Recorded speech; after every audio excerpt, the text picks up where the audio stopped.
Dear Esther, I sometimes feel as if I've given birth to this island.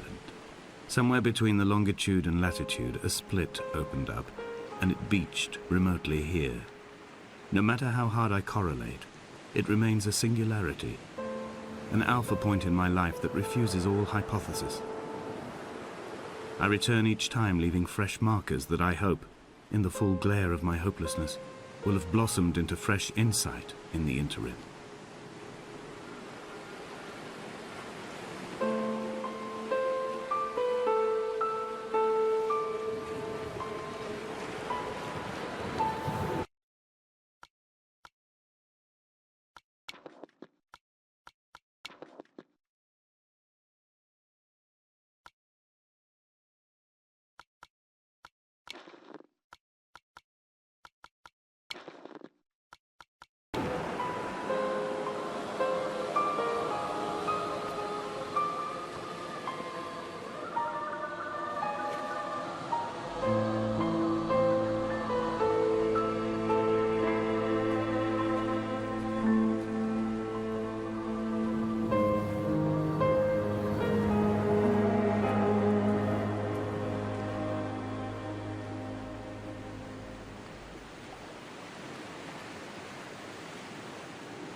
Donnelly reported the legend of the hermit, a holy man who sought solitude in its most pure form.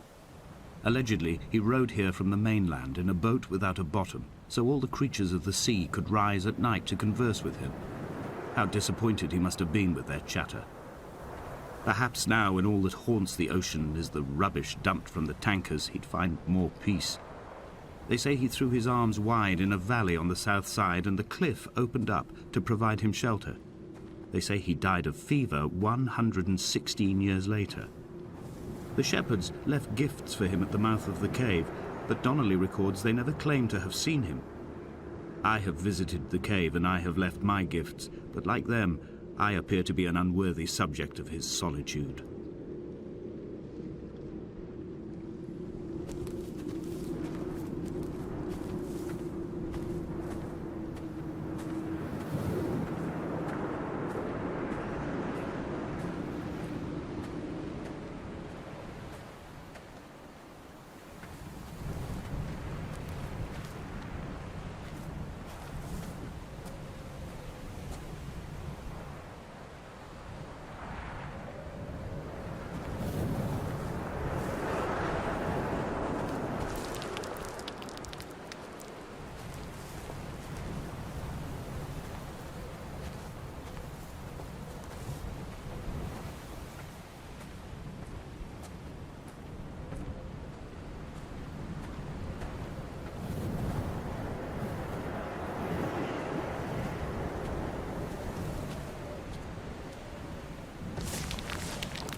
At night, you can see the lights sometimes from a passing tanker or trawler.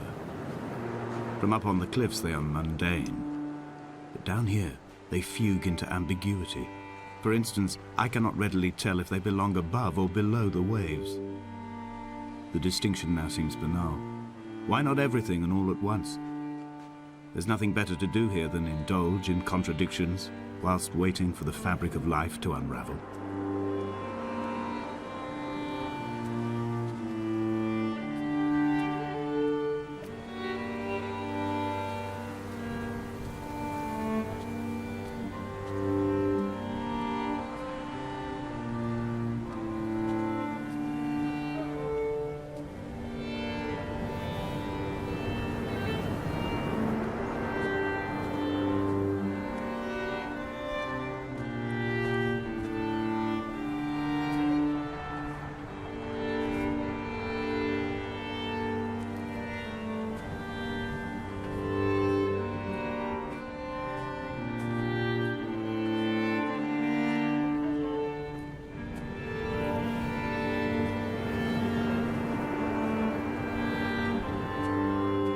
The mount is clearly the focal point of this landscape. It almost appears so well placed as to be artificial. I find myself easily slipping into the delusional state of ascribing purpose, deliberate motive to everything here. Was this island formed during the moment of impact? When we were torn loose from our moorings and the seatbelts cut motorway lanes into our chests and shoulders, did it first break surface then?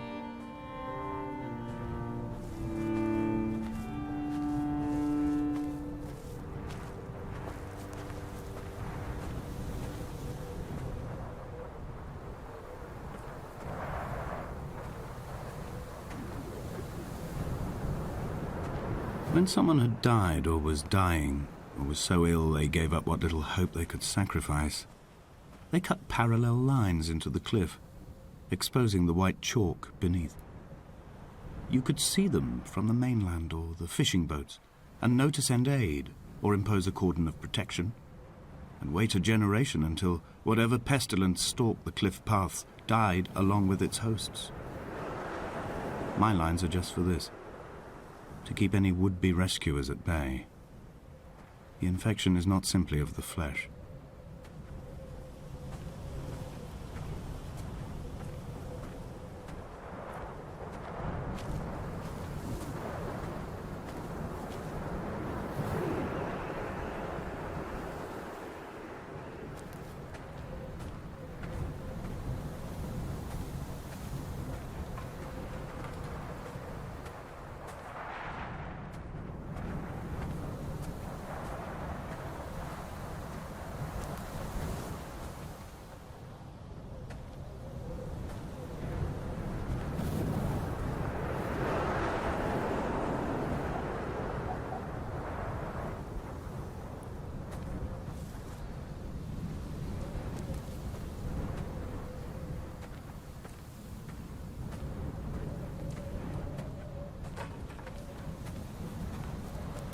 They were God-fearing people, those shepherds. There was no love in the relationship. Donnelly tells me that they had one Bible that was passed around in strict rotation.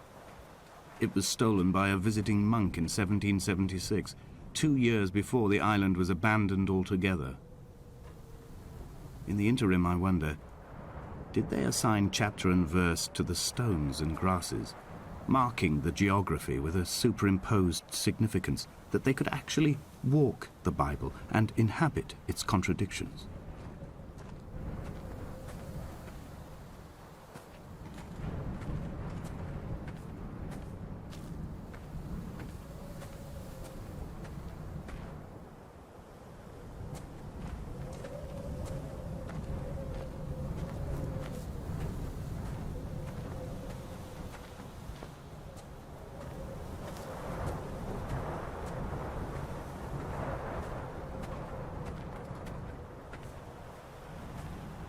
Dear Esther, I met Paul.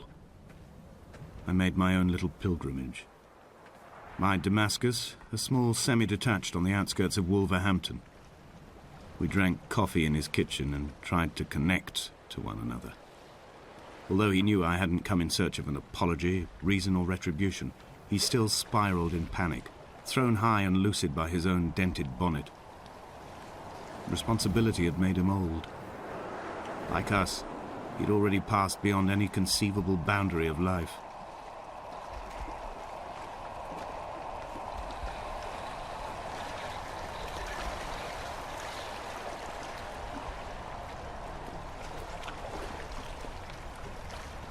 I threw my arms wide and the cliff opened out before me, making this rough home. I transferred my belongings from the bothy on the mount and tried to live here instead. It was cold at night, and the sea lapped at the entrance at high tide. To climb the peak, I must first venture even deeper into the veins of the island, where the signals are blocked altogether. Only then will I understand them, when I stand on the summit and they flow into me, uncorrupted.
The vegetation here has fossilized from the roots up.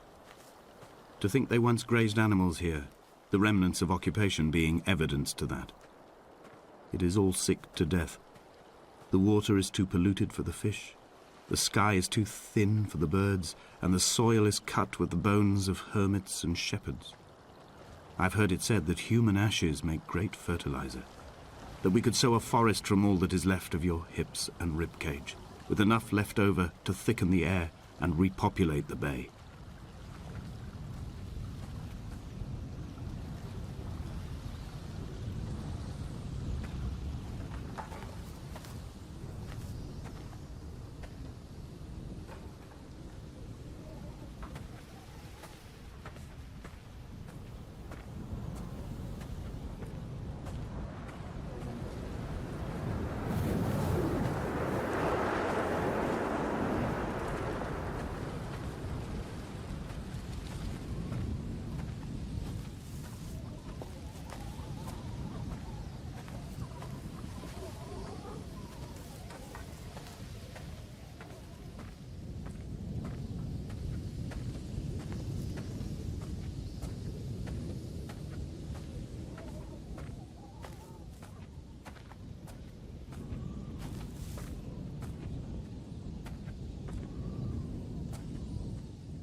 Dear Esther, I have now driven the stretch of the M5 between Exeter and Bristol over 21 times. But although I have all the reports and all the witnesses, and have cross-referenced them within a millimetre using my Ordnance Survey maps, I simply cannot find the location. You'd think there would be marks to serve as some evidence. It's somewhere between the turn-off for Sanford and the welcome brake services. But although I can always see it in my rear-view mirror, I have as yet been unable to pull ashore.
There must be a hole in the bottom of the boat.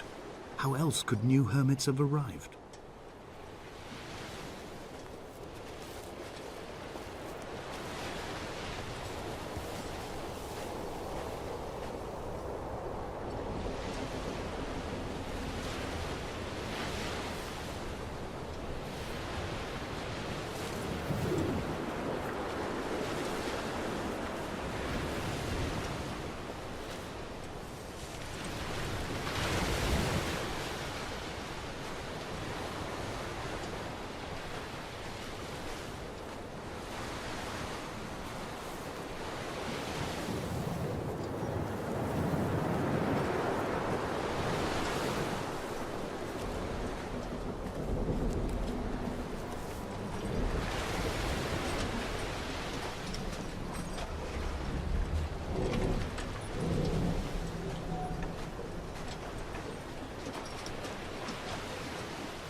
All night the boy has kept me lucid.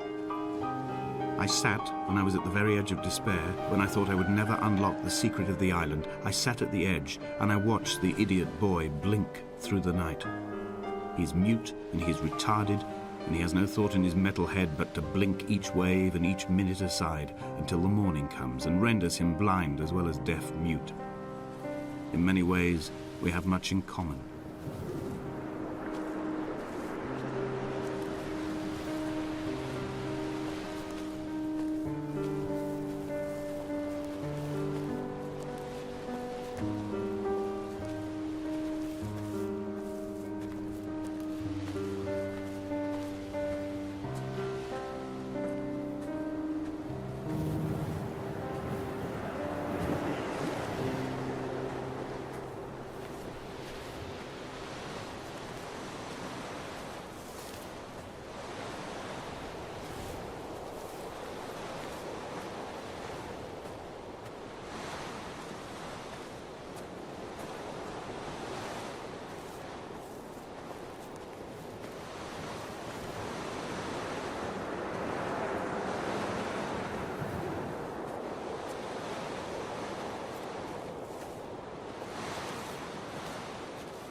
I had kidney stones and you visited me in the hospital.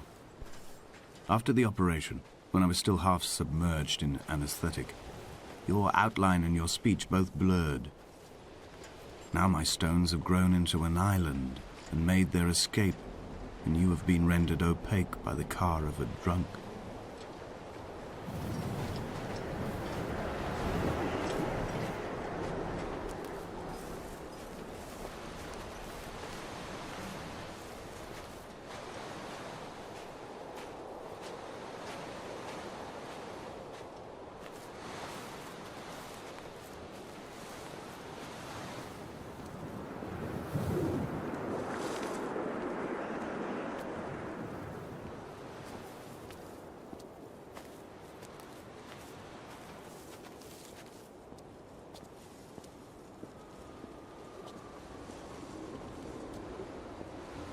When I first looked into the shaft, I swear I felt the stones in my stomach shift in recognition.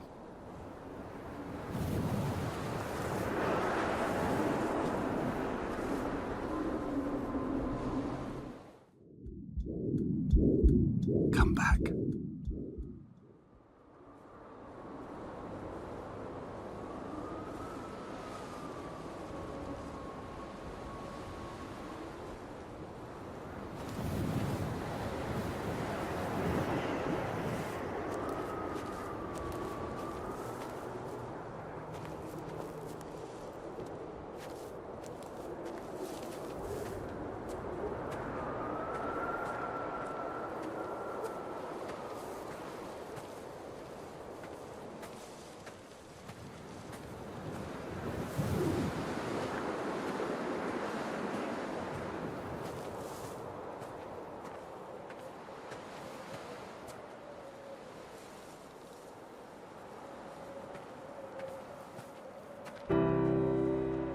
I've begun to climb, away from the sea and towards the center.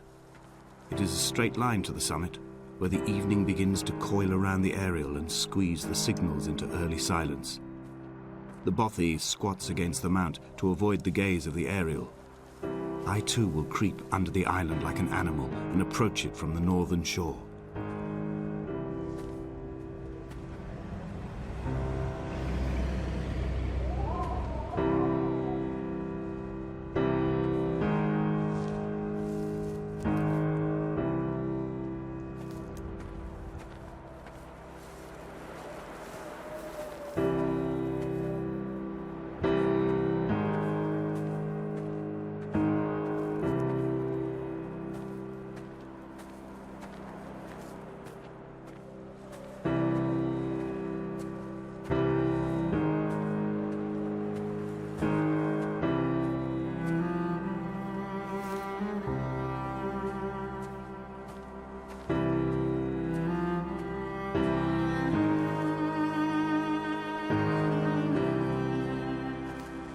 The bothy was constructed originally in the early 1700s.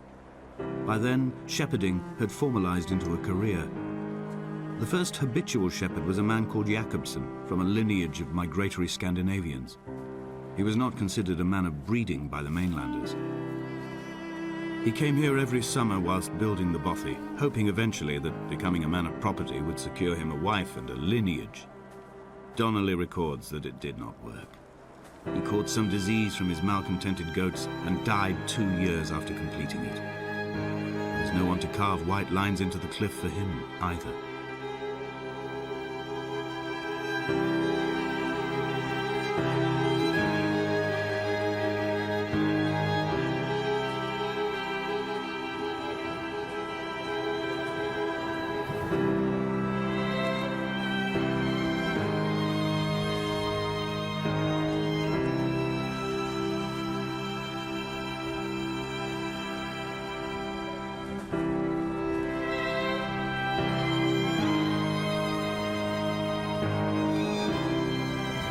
Inventory.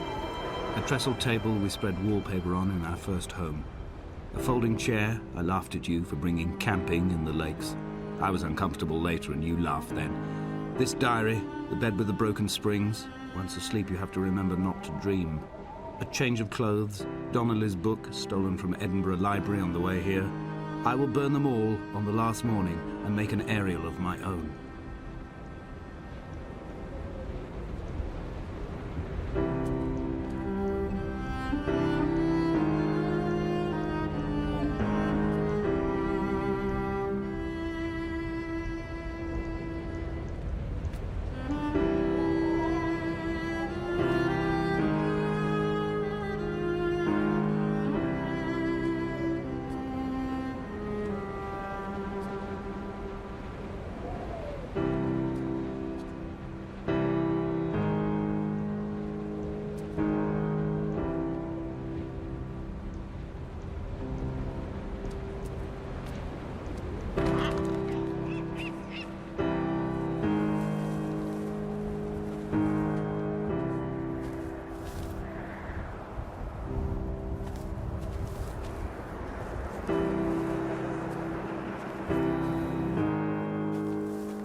What to make of Donnelly, the laudanum and the syphilis?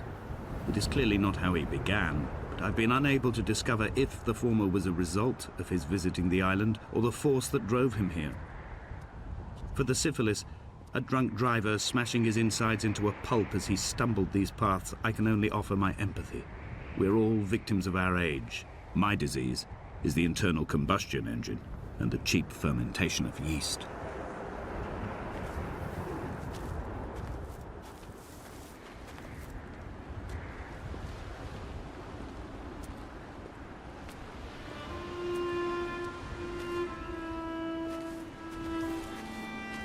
They found Jakobsen in early spring. The thaw had only just come. Even though he'd been dead nearly 7 months, his body had been frozen right down to the nerves and had not even begun to decompose.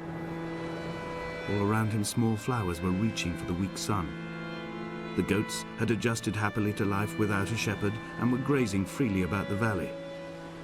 Donnelly reports they hurled the body in fear and disgust down the shaft, but I cannot corroborate this story.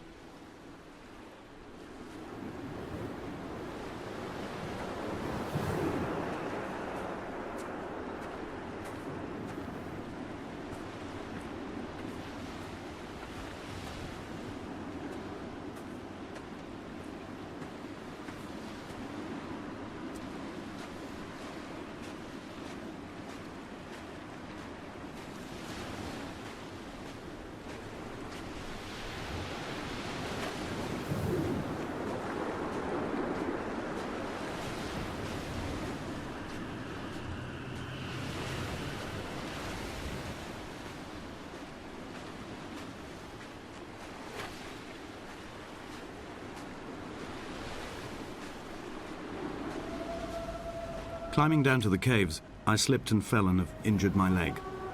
I think the femur is broken. It is clearly infected.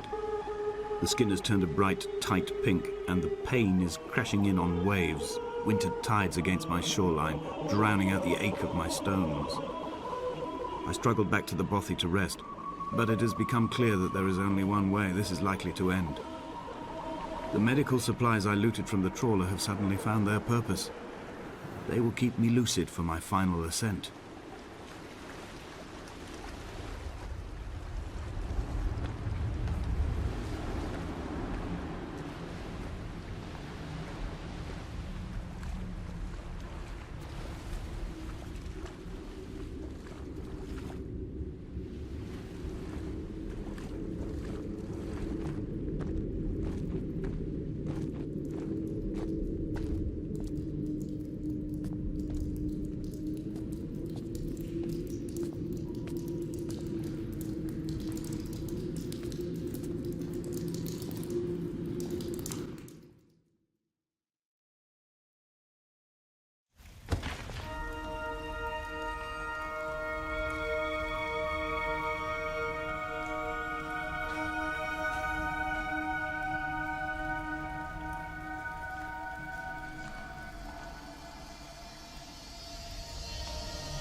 It was as if someone had taken the car and shaken it like a cocktail.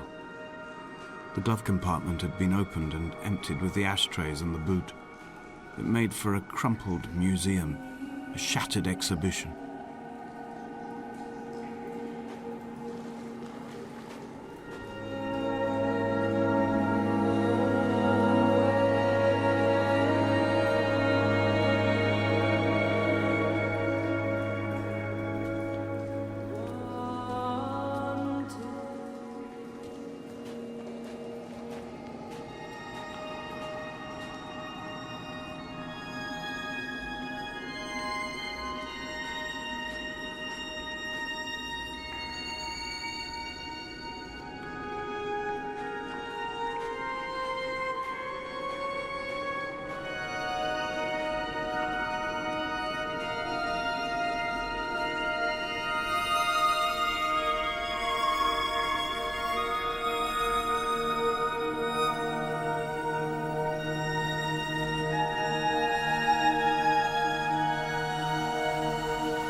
In my final dream, I sat at peace with Jakobsen and watched the moon over the Sandford Junction.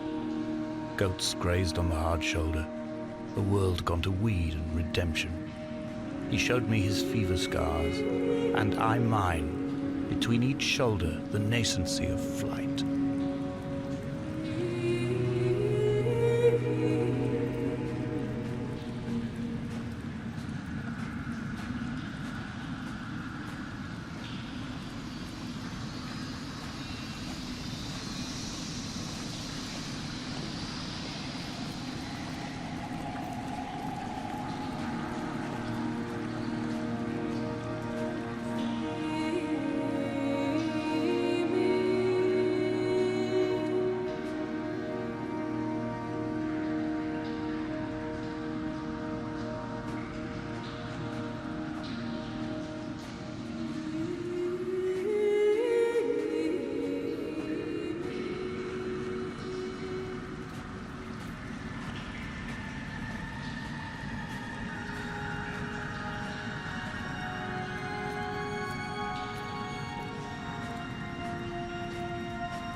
I will hold the hand you offered to me, from the summit down to this well, into the dark waters where the small flowers creep for the sun.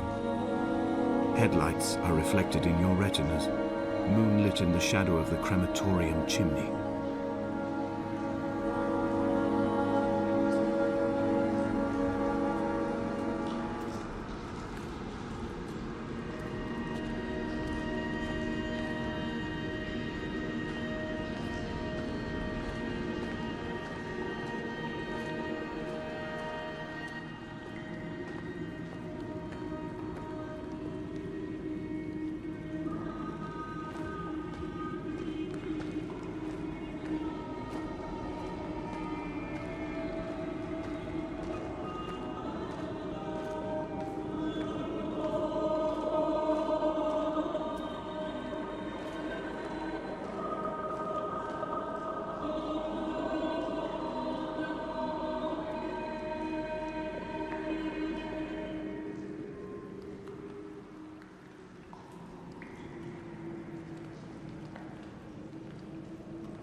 wish I could have known Donnelly in this place.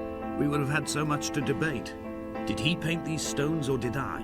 Who left the pots in the hut by the jetty? Who formed the museum under the sea? Who fell silently to his death into the frozen waters? Who erected this godforsaken aerial in the first place? Did this whole island rise to the surface of my stomach, forcing the gulls to take flight?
We shall begin to assemble our own version of the North Shore. We will scrawl in dead languages and electrical diagrams and hide them away for future theologians to muse and mumble over. We will send a letter to Esther Donnelly and demand her answer. We will mix the paint with ashes and tarmac and the glow from our infections. We will paint a moon over the Sandford Junction and blue lights falling like stars along the hard shoulder.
There were chemical diagrams on the posters on the walls on the waiting room. It seemed appropriate at the time.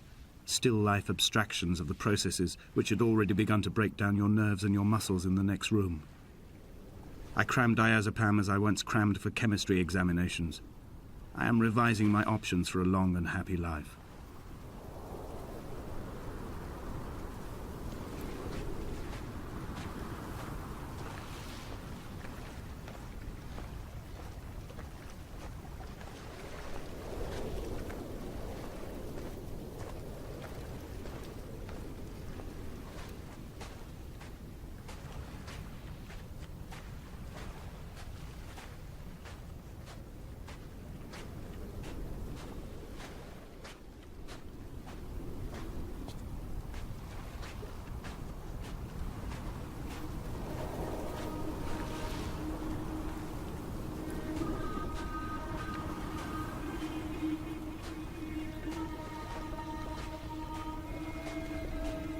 From here, I can see my armada. I collected all the letters I'd ever meant to send to you, if I'd have ever made it to the mainland, but had instead collected at the bottom of my rucksack, and I spread them out along the lost beach. Then I took each and every one, and I folded them into boats. I folded you into the creases, and then, as the sun was setting, I set the fleet to sail. Shattered into 21 pieces, I consigned you to the Atlantic, and I sat here until I'd watched all of you sink.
When Paul keeled over dead on the road to Damascus, they resuscitated him by hitting him in the chest with stones gathered by the roadside.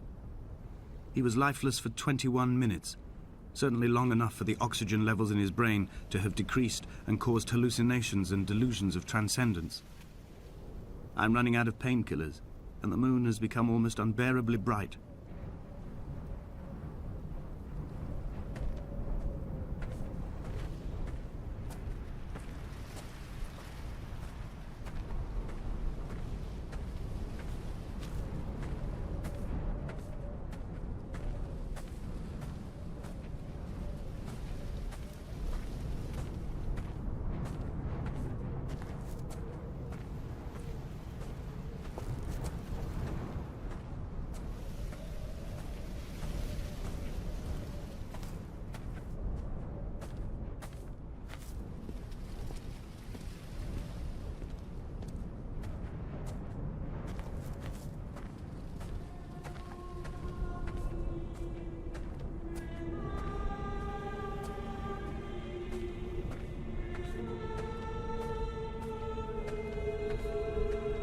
I've begun my voyage in a paper boat without a bottom.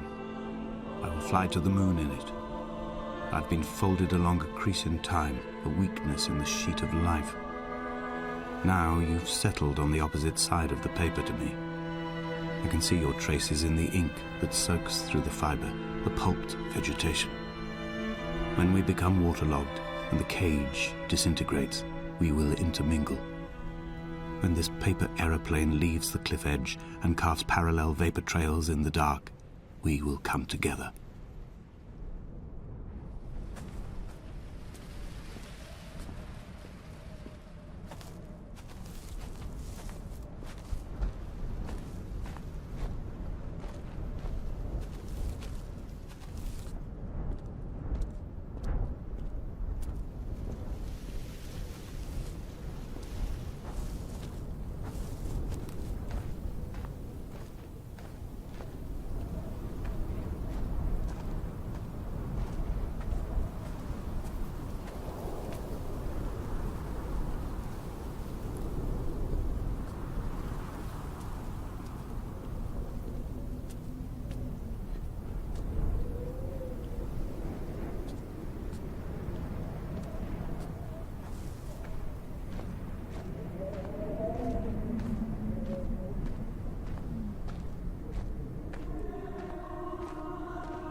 If only Donnelly had experienced this, he would have realized he was his own shoreline, as am I. Just as I am becoming this island, so he became his syphilis, retreating into the burning synapses, the stones, the infection.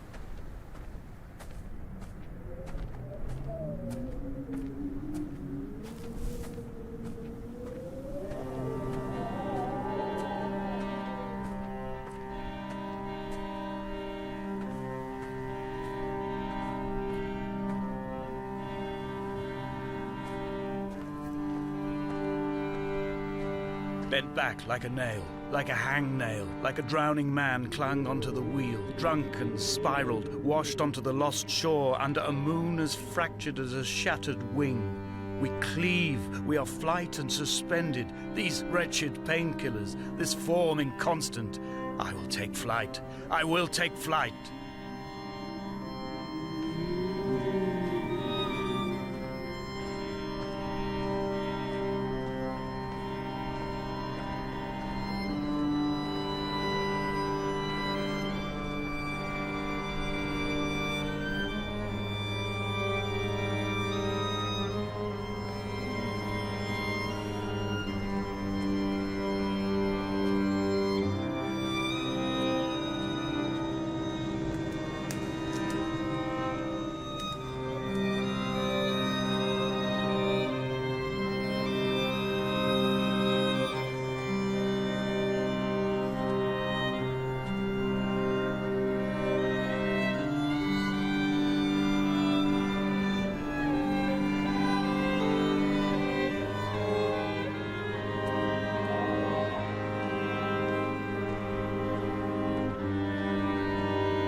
I have dredged these waters for the bones of the hermit, for the traces of Donnelly, for any sign of Jakobsson's flock, for the empty bottle that would incriminate him. I have scoured this stretch of motorway 21 times, attempting to recreate his trajectory, the point when his heart stopped dead and all he saw was the moon over the Sandford Junction. He was not drunk, Esther. He was not drunk at all, and it was not his fault. It was the converging lines that doomed him. This is not a recorded natural condition. The gulls do not fly so low over the motorway and cause him to swerve. The paint scored away from his car in lines like an infection, making directly for the heart.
like twin vapor trails in the air, white lines etched into these rocks.